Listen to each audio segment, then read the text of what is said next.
Hello friends, welcome to my YouTube channel. इस video में हम प्रॉपर्टीज़ ऑफ डिफरेंट क्वाड्रिलेटर्स पढ़ेंगे। मेनली ये क्वाड्रिलेटर्स की प्रॉपर्टीज़ के साथ साथ उनकी कंडीशंस के बारे में भी बताएगा कि एक क्वाड्रिलेटरल को हम कब एक ट्रेपीजियम बोल सकते हैं, कब पैरेललोग्राम बोलेंगे, कब रेक्टेंगल बोलेंगे and so on. Total 6 type के हम क्वाड्रिलेटर्स इसमें पढ़ेंगे। चलिए लेट्स गेट स्टार्टेड। सबसे पहला है ट्रेपीजियम। ट्रेपीजियम का एक ही कंडीशन है mainly, at least one pair of opposite sides are parallel. जैसे कि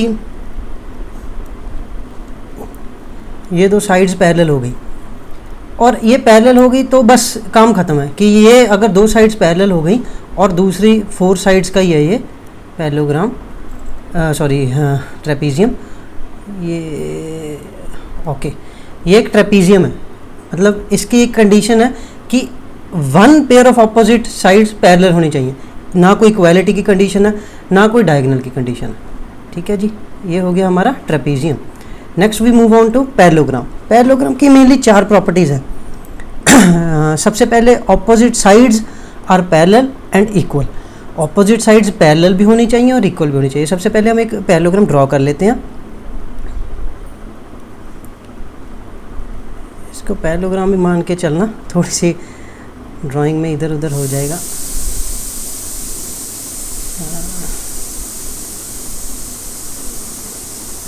चलिए, और ऑपोजिट साइड्स पैरेलल भी हैं और इक्वल भी हैं। जैसे ये और ये दोनों इक्वल हैं और ये दोनों इक्वल हैं। Then opposite angles are equal. जैसे कि ये एंगल इस एंगल के बराबर होगा and this angle will be equal to this angle. ठीक है। Then adjacent angles are supplementary. Adjacent, जैसे एक इसको मैं 1 नंबर दे देता हूँ, इसको 2। 1 + 2 will be equal to 180 degree. Supplementary का मतलब 180 डिग्री। 1 + 2 = 180 डिग्रीज। देन अगर इसको मैं 3 नंबर दूँ तो 2 + 3 180 डिग्री, 3 + 4 180 डिग्री, 1 + 4 180 डिग्री। मतलब किसी भी दो एडजेसेंट एंगल्स का हम सम करेंगे तो वो 180 डिग्री होगा और इसके डायगोनल्स बाइसेक्ट करेंगे ईच अदर को, एक दूसरे को। जैसे ये एक डायगोनल है, ये दूसरा डायगोनल है। ठीक है। अगर इसके हम सेंटर को O मान लें और इसको A, B,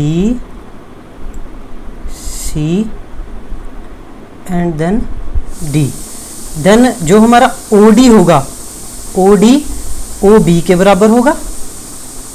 OD = OB and OA = OC। ये डायगोनल्स एक दूसरे को बाइसेक्ट करेंगे। ठीक है। ये थी प्रॉपर्टीज पैरेललोग्राम की। Next we move on to rectangle. अब हम रेक्टेंगल की प्रॉपर्टीज तो पढ़ेंगे, साथ में उसके पैरेललोग्राम के साथ कंपैरिजन भी करेंगे। जैसे कि पहली चीज़ है opposite sides are parallel and equal. ये दोनों में कंडीशन है, opposite sides are parallel and equal. Next, all the angles are 90 degree. Rectangle में सभी एंगल्स 90 डिग्री के हो गए। अब अगर हम पैरेललोग्राम के साथ कंपेयर करें इसको, तो ऑपोजिट एंगल्स आर इक्वल, तो ये तो बात होगी क्योंकि सभी एंगल्स 90 डिग्री है तो ऑपोजिट एंगल्स तो इक्वल होंगे ही। Then adjacent angles are supplementary. Obviously अगर 90 डिग्री के एंगल हैं तो एडजेसेंट एंगल्स क्या आमने सामने वाले भी 180 हो जाएंगे। यानी कि ये दोनों प्रॉपर्टीज़ पहली 3 की 3 प्रॉपर्टीज़ इसमें आ गई, रेक्टेंगल में भी आ गई। और इसकी तीसरी property, diagonals bisect each other. और एक ही चीज़ है जो पैरेललोग्राम से डिफरेंट है, वो क्या है कि इसके डायगोनल्स इक्वल भी होते हैं। जैसे कि अभी हम ये बना लेते हैं, इसको ऐसे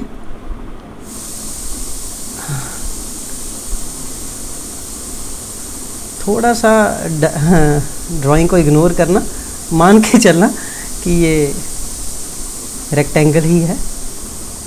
ओके। अभी पैरेललोग्राम और इसमें एक ही डिफरेंस है, बाकी सारी प्रॉपर्टी सेम है कि बस इसके जो डायगोनल्स है ना दोनों, अगर हम इसको A, B एंड देन इसको C, देन इसको D यहाँ पे बोलेंगे तो इसके diagonals AC is equal to BD और बाकी सारी चीज़ें। अभी हम एक क्वेश्चन आ जाए अगर हमको किसी कॉम्पिटिटिव एग्जाम में या कहीं पे भी कि are all rectangles are parallelogram, तो हमारा आंसर होगा यस। क्यों? क्योंकि रेक्टेंगल वो सभी प्रॉपर्टीज लेता है जो एक पैरेललोग्राम में होती हैं। और क्या सभी पैरेललोग्राम रेक्टेंगल होते हैं? उसका आंसर होगा नो, क्योंकि पैरेललोग्राम सभी रेक्टेंगल नहीं हो सकते, क्योंकि उसमें एक ही प्रॉपर्टी है कि उसके डायगोनल इक्वल होंगे या नहीं होंगे। अगर पैरेललोग्राम ऐसा दिया हो कि पैरेललोग्राम के डायगोनल इक्वल हैं तो वो भी रेक्टेंगल हो जाएगा। ठीक है, रेक्टेंगल तभी सभी रेक्टेंगल तो पैरेललोग्राम होंगे ही, यानी कि रेक्टेंगल को पैरेललोग्राम होने के लिए जो जो कंडीशंस चाहिए थी वो इसमें ऑलरेडी हैं। चलो नेक्स्ट हम बात करेंगे रोम्बस की। रोम्बस की भी हम कंपेयर करके चलते हैं साथ साथ। All the sides of a rhombus are equal, और दूसरा साथ के साथ ले लेते हैं ऑपोजिट साइड्स आर पैरेलल। अगर हम ऊपर देखें दोनों में opposite sides are parallel and equal, opposite sides are parallel and equal. अगर हम इसकी दोनों प्रॉपर्टीज को देखें तो ऑपोजिट साइड्स पैरेलल भी हैं और इक्वल भी है रोम्बस की। एक्चुअली रोम्बस की तो सभी साइड्स ही इक्वल हैं, तो वो दो प्रॉपर्टीज तो आई गई इसमें। Then opposite angles are equal, opposite angles are equal वो पैरेललोग्राम वाली प्रॉपर्टी है इसकी कि opposite angles are equal, but इसमें सभी एंगल्स 90 डिग्री नहीं होते। इस वजह से रोम्बस और रेक्टेंगल में यही डिफरेंस है। और भी डिफरेंस है, एडजेसेंट एंगल्स आर सप्लीमेंट्री, ये तो होंगे ही होंगे, ठीक है ना, ये पैरेललोग्राम में भी थे। और diagonals are perpendicular bisector of each other, ये मेन बात है, परपेंडिकुलर बाइसेक्टर। परपेंडिकुलर ऐसे बना देते हैं ना, perpendicular bisector of each other. इसको हम ऐसा कर देते हैं, ऐसे रोम्बस ऐसा बना देते हैं, ये सभी साइड्स इक्वल होती हैं इसमें।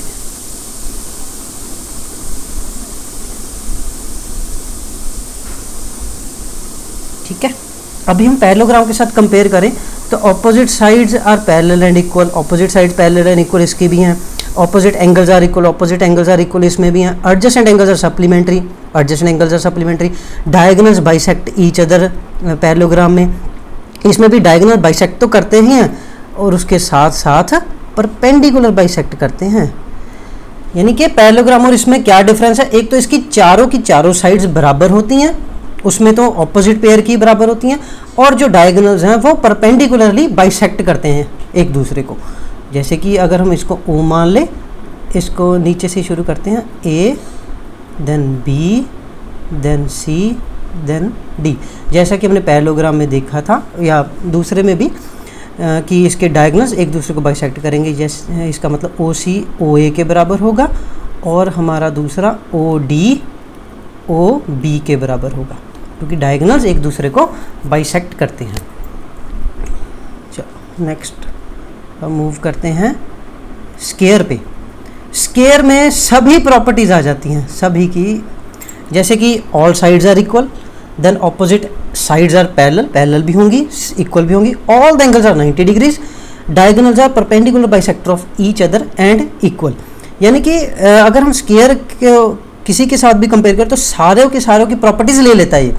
ऑल द साइड्स भी इक्वल है, ठीक है, ऑपोजिट साइड्स पैरेलल भी हैं, all the angles are 90 degree, rectangle की प्रॉपर्टी भी आ गई, डायगोनल्स बाइसेक्ट भी करते हैं और परपेंडिकुलर बाइसेक्ट करते हैं और इक्वल भी हैं। यानी कि रेक्टेंगल की भी प्रॉपर्टी आ गई और रोम्बस की आ गई, परपेंडिकुलर बाइसेक्टर वाली उसकी डायगोनल की, और पैरेललोग्राम की तो आई गई सारी। जैसे कि ये स्केयर हो गया हमारा, सभी साइड्स भी इक्वल हैं, डायगोनल्स भी इक्वल हैं और परपेंडिकुलरली बाइसेक्ट करते हैं।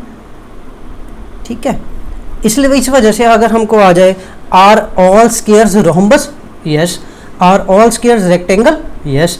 Are all squares parallelogram, yes. But vice versa का मतलब इसका उल्टा ट्रू नहीं होगा। हर पैरेललोग्राम को हम स्केयर नहीं बोल सकते, हर रेक्टेंगल को हम स्केयर नहीं बोल सकते, हर रोम्बस को हम स्केयर नहीं बोल सकते। ठीक है जी, ये हमारा स्केयर भी कंप्लीट। देन नेक्स्ट और लास्ट है हमारा काइट। काइट को जैसे नाम से क्लियर है, पतंग की तरह बनाते हैं हम इसको, जैसे ये। फिर आपको समझाते हैं इसकी प्रॉपर्टीज। इसमें ऐसा होता है, दो साइड्स लंबी और दो साइड्स छोटी, और ये होते हैं इसके डायगोनल्स। इसको हम नाम दे देते हैं यहीं से A B then C then D, और इंटरसेक्शन पॉइंट को हम ओ का नाम दे देते हैं। ये परपेंडिकुलर होते हैं। जैसे कि two pairs of adjacent sides are equal, दोनों के दोनों एडजेसेंट साइड के पेयर हैं जो, जैसे कि ये डी सी और बी सी ये इक्वल होंगे, एडजेसेंट एडजेसेंट है ना साथ साथ वाले, और A D equals to B A, ये भी साथ साथ वाले, यानी कि जो साथ साथ वाले साइड्स हैं वो इक्वल होती हैं इसकी। चलो पहली प्रॉपर्टी हो गई। और उस दूसरी है one pair of opposite angles are equal, एक ही पेयर। वो कौन सा पेयर होगा? जहां पे दोनों जो अनइक्वल साइड्स मीट करती हैं वहां पे जो एंगल बनेगा, मतलब कि ये वाला एंगल और ये वाला एंगल। अगर हम 1 और इसको 2 दें तो हम लिख सकते हैं एंगल 1 इक्वल्स टू एंगल 2। दूसरा बराबर हो या ना हो उससे हमें कोई मतलब नहीं, ये कंडीशन है कि angle 1 must be equal to angle 2 एक काइट होने के लिए, ठीक है। और तीसरी है diagonals intersect each other at right angle, diagonals right angle पे इंटरसेक्ट करते हैं, मतलब ये मैंने बताया आपको, ये जो है ये 90 डिग्री पे इंटरसेक्ट करेंगे, ठीक है जी, ये हो गया। और bigger diagonal bisect the smaller one, ये जो बिगर डायगोनल है ना, ये जो सी ए वाला, सी ए बिगर डायगोनल है और बी डी कौन सा है? Smaller diagonal. तो बिगर डायगोनल स्मॉलर डायगोनल को इंटरसेक्ट करेगा, मतलब कि यहाँ पे स्मॉलर है बी डी, तो O D must be equal to O B, ठीक है। हो सकता है आपको इसमें थोड़ी सी कन्फ्यूजन हो रही हो, बट जैसे जैसे आप इस वीडियो को दोबारा एक दो बार देखेंगे तो आपको क्लैरिटी आ जाएगी इसमें।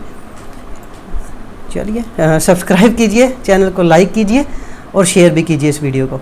और अगर आपके तरफ से कोई सजेशन हो तो प्लीज़ शेयर करना ना भूलें। Thank you.